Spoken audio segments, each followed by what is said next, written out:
The fourth set, Pharaoh's Servant, was once again another strong set. This set is more comparable to Metal Raiders in terms of strength than it is to Magic Ruler, just because there's a handful of broken cards in the set and a good number of solid cards that are still playable, whereas Magic Ruler was packed full of broken cards. There's just not as many broken cards in the set. So we'll start off with the first honorable mention, Jinzo. Jinzo used to be a really powerful meta-defining card when it was first released, but at this point, it's not really very playable anymore. At You can still tech it into a Monarch deck as a way to get around trap cards because Jinzo's a monster, unlike Royal Decree, which is a trap, and you can't play traps in frog decks. So, and you can easily tribute a frog to summon Jinzo. So that's the most relevant that Jinzo is at the moment. Another honorable mention is Thousand Eyes Restrict. This card is actually banned right now, but it really shouldn't be. It's a good card, but it's not broken by any means. At the moment, the best thing you could do with Thousand Eyes Restrict would be you could use Instant Fusion as a form of monster removal, in addition to being able to use it for Exceed summons, because you could use Instant Fusion to special summon Thousand Eyes Restrict and remove a monster from your opponent's side of the field without destroying it, I should add, though it would target. And then another honorable mention, the last one, is a Nobleman of Crossout. Nobleman of Crossout is still a card that's considered in terms of monster removal. It's a good way to get around decks that set a lot of monsters. You can potentially side this against something like Raccoons or Gravekeepers or Girgia. So it's still a solid removal card that people do consider for their side deck. And then coming in at 10th place, we have Ceasefire. Ceasefire is a solid burn card, and it's been getting some buzz as a counter to Soul Charge lately. Effectively what it does is you inflict 500 damage for each monster on the field, because almost all monsters at this point are effect monsters. So it's limited to one to try to limit how many good burn cards there are for burn decks. So most chain burn decks do play this. And then in 9th place we have Prohibition, which is a pretty good side deck card. You can declare one card name, and then cards with that name cannot be played or used. So this is a card that people like to side from time to time to hit really anything. You could call anything with Prohibition. So it's very versatile, and it how good it is largely comes down to the user's knowledge of their opponent's deck.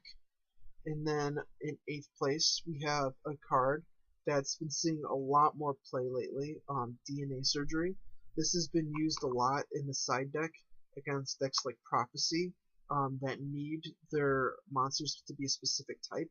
You can change their monsters from Spellcaster to something else, like Beast Warrior if you're playing Fire Fist, for example. So DNA Surgery is a good side deck card against decks like Prophecy. And then in 7th place we have Dust Tornado. Dust Tornado sees play as an extra copy of MST that just happens to be a trap instead of a spell, so it's a little bit slower. So a lot of people do side this if they want to play more spell trap removal, and Dust Tornado can even be used in the main deck, and it's a solid card, 1-for-1 removal. And then 6th place, we have a card that's limited to 1, Limiter Removal.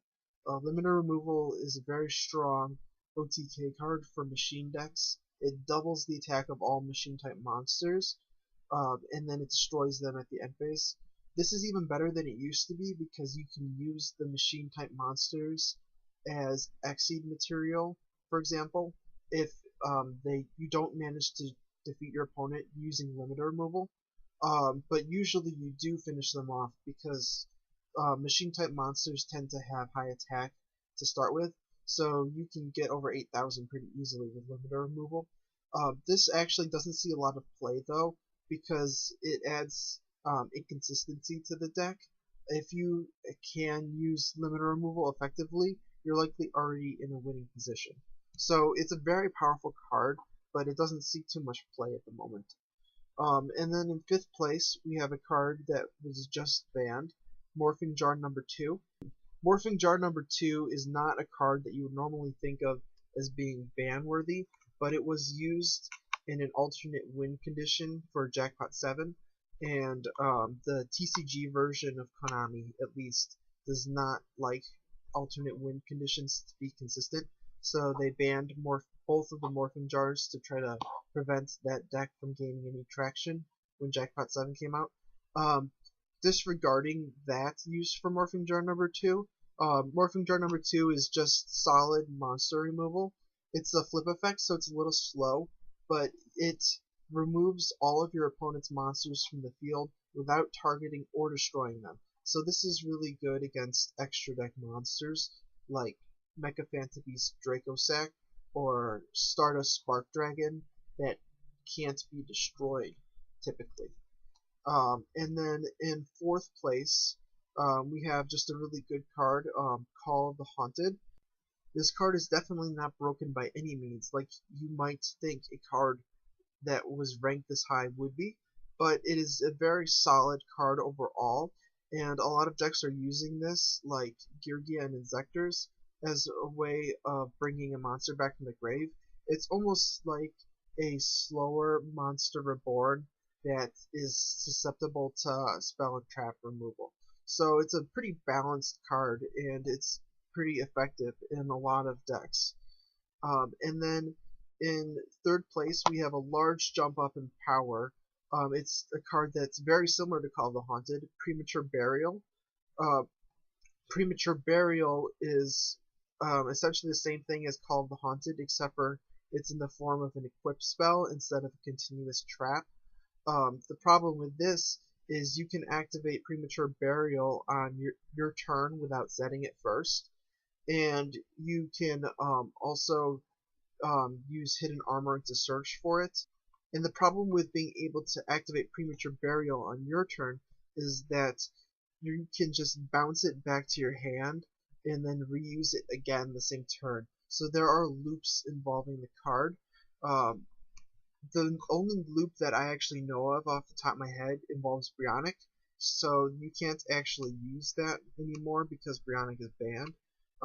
But the potential does remain there, and there could possibly be other loops, though I do not know of them.